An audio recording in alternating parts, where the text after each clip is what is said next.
Hi, everyone.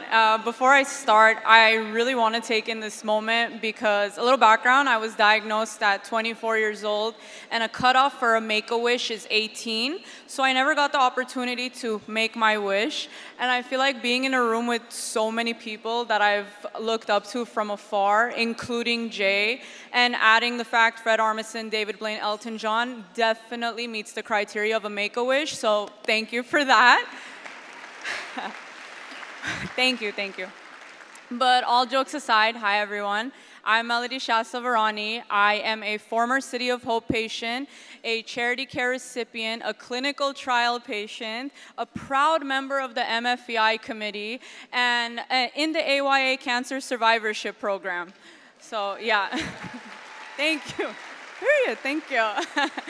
In 2021, I was diagnosed with stage 2 Hodgkin lymphoma, and today I'm proud to stand here and tell you all I'm 2 years cancer-free, all thanks to City of Hope.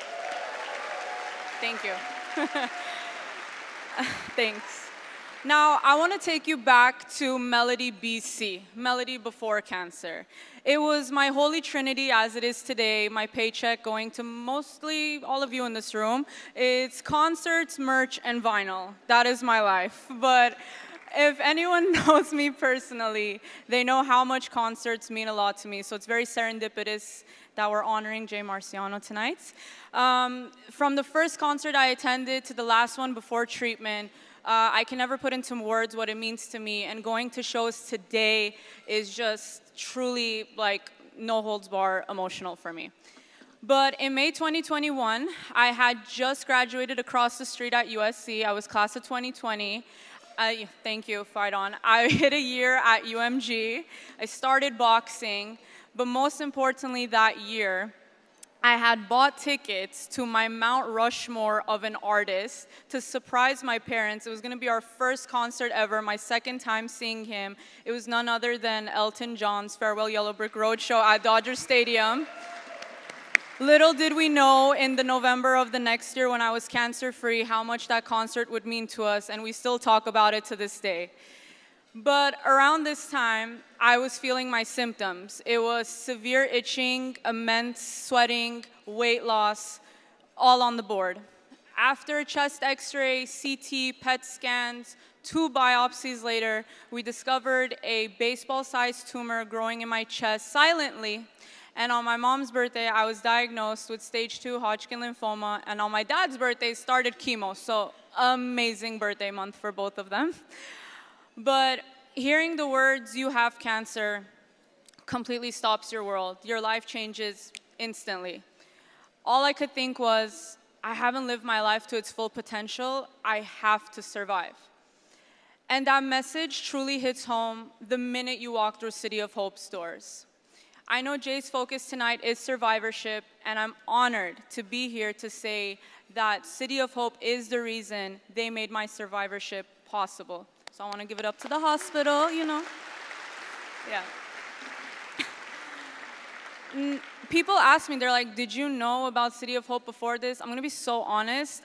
Growing up, you know, as a Disney Channel kid, I know Miley, the Jonas Brothers did charity shows for them, but that's all I knew. But when I was looking for a treatment center, unanimous on the board, everyone's like, you have to go to City of Hope. It's the music hospital. And I was like, I have no idea what that means, but okay. And I want to thank someone here tonight. He is the reason I got my life-saving treatment. He knows how much this means to me. It is the CEO of my division, incredible human being, Bruce Resnikoff. Yes, he knows how much this means to me, and he's the reason that I got the treatment that I needed. So let me tell you how quickly things fast move and what your impact makes. So I got diagnosed on a Tuesday. My boss at the time, Cynthia Sexton, a fellow queen, I told her on a Wednesday. She spoke to Bruce the same day. Thursday morning, I got a call from City of Hope. They're like, when can you come in? That's how fast the turnaround is. And I'm honored for that. Thank you. Throughout this 8-month journey, UMG truly stood by me. I know Sir Lucian is here tonight, so shout out to him. They let me work during treatment. I didn't take a short-term disability. I wanted to work. They let me get it, and I came back stronger than ever back to the office. Now, Yes. When you enter City of Hope's doors, you don't feel like another patient. You truly feel like family.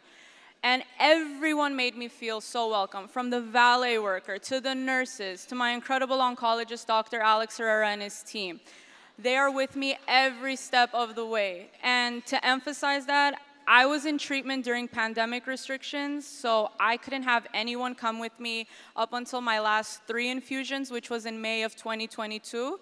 So truly, during such an isolating time, City of Hope was there with me, holding my hand. Yes. Thank you.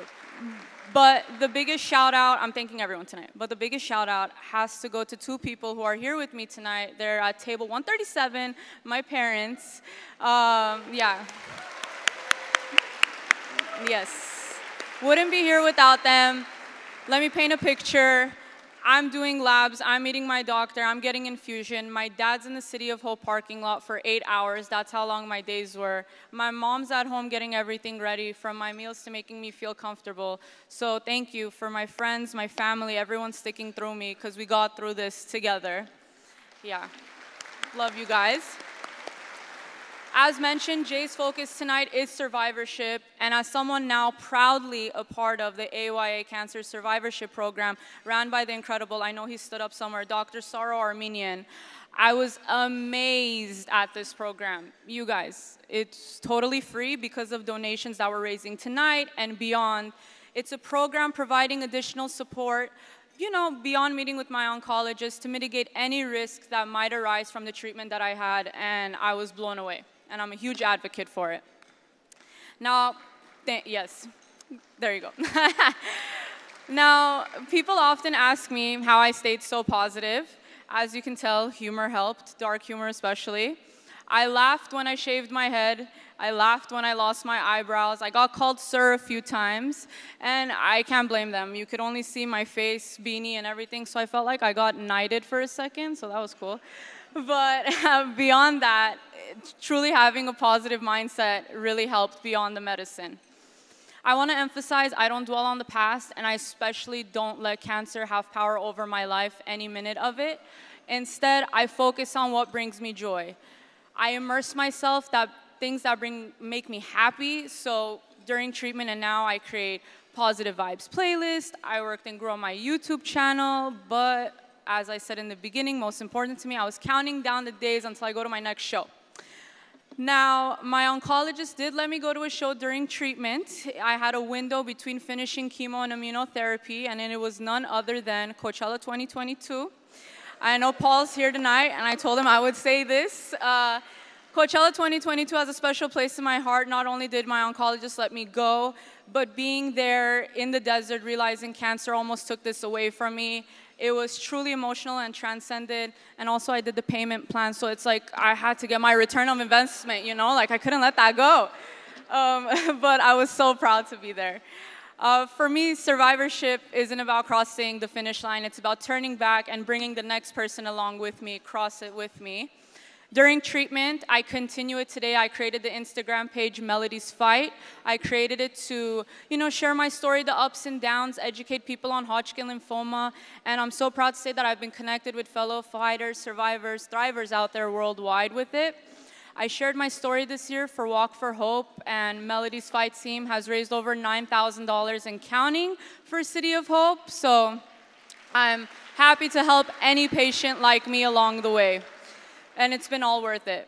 Sharing my story, as you can tell, has been my therapy. City of Hope saved my life, and I'll continue sharing my journey to support this hospital and people in need just like me forever. On June 2nd, 2022, I rang that gong. I got this medal from the nurses and marked myself cancer-free that day. Thank you. All thanks to City of Hope. Yes. I want to thank everyone involved tonight for making my first Spirit of Life Gala, my Make-A-Wish, such a memorable one. And I want to leave you guys with the lyrics, again, serendipitous. I played this song before, during, and after treatment, especially my last day. I would like everyone's help. When I point, please say the words, yeah, yeah, yeah. And I put my own twist on it, so the 2 people here tonight know this song, definitely. Don't you know I'm still standing, better than I ever did. looking like a true survivor, feeling like a little kid, and I'm still standing after all this time, picking up the pieces of my life without cancer on my mind. I'm still standing. Yeah. Thank you. That's it.